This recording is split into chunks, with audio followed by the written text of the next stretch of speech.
Hello, this is Wayne Rivers at the Family Business Institute. As always, thank you for tuning in.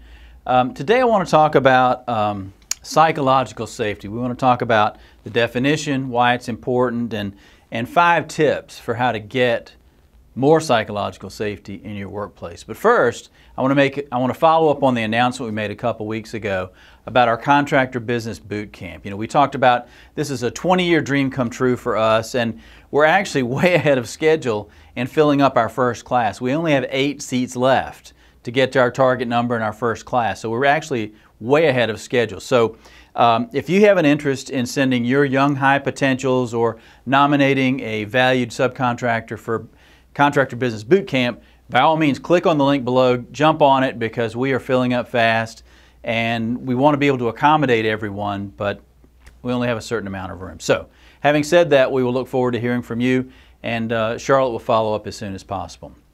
Now, back to psychological safety.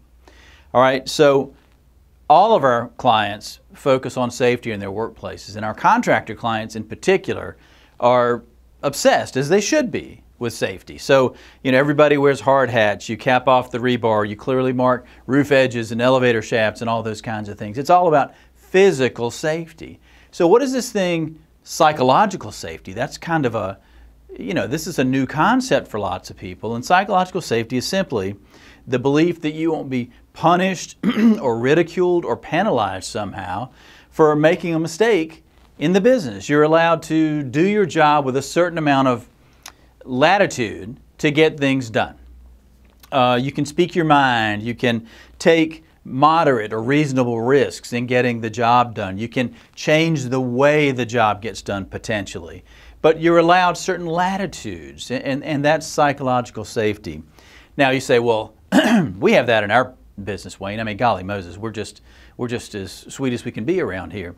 The Gallup organization says that only about 30% of businesses in America, only about 30% of employees in America say that they enjoy psychological safety at work. So guess what?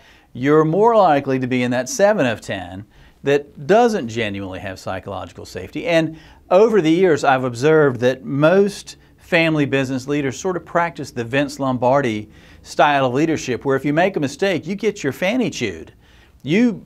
By gosh, you come down like a ton of bricks sometimes on these people.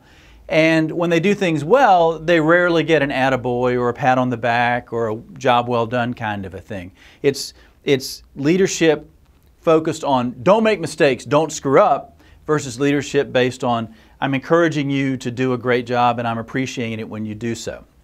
So, you know, the Vince Lombardi style was predominant when I was a kid. Vince Lombardi was considered the leadership icon. Well, today the pendulum has swung quite a bit the other way. Now, to be a great workplace, you have to have both physical safety and psychological safety. So the question is, how do we get it? If we don't really have psychological safety in our organization, how do we get it? So 5 quick tips. The first is, we talk about this all the time, you've got to have a common purpose in the organization. Everybody needs to be going in the one direction. So that means focusing on your culture. It means focusing on your values. It means focusing on the mission and the purpose of the organization and continually broadcasting that message in the organization.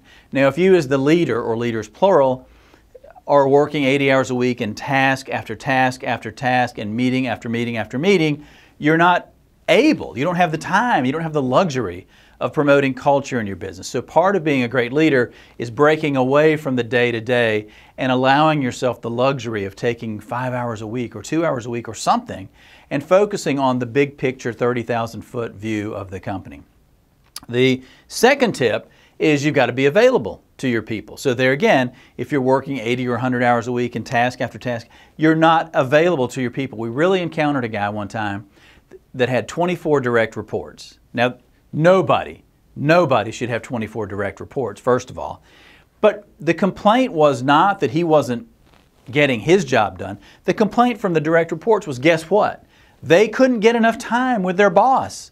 He had no time for them to give them direction and coaching and all the kinds of things that aspiring young leaders want from their boss. The third tip is Covey's habit 4, think win-win. So when you do have a beef in the workplace and you're in disagreement with somebody, or there's some sort of adversarial relationship going on, that triggers our lizard brain to think fight or flight. And when your brain engages in fight or flight, it's a survival tool, right, from 30,000 years ago or whenever, and you literally lose the ability to think clearly. So in the organization, if you have a win-win mentality, that we're all in this together, we're all on the same team, even if you don't get your way on this thing, you'll get it potentially in a future matter, then it helps our lizard brains get a little more quiet, and we can think about overall big, satisfying outcomes that everybody can be a part of.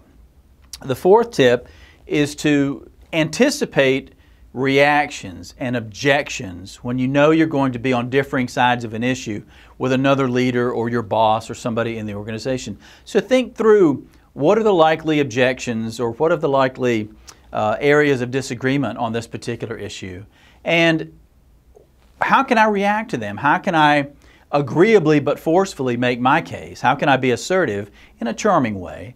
And what am I likely to hear back from the other person, and where can we find the common ground? The fifth tip is, ask, as the leader, ask for blunt feedback.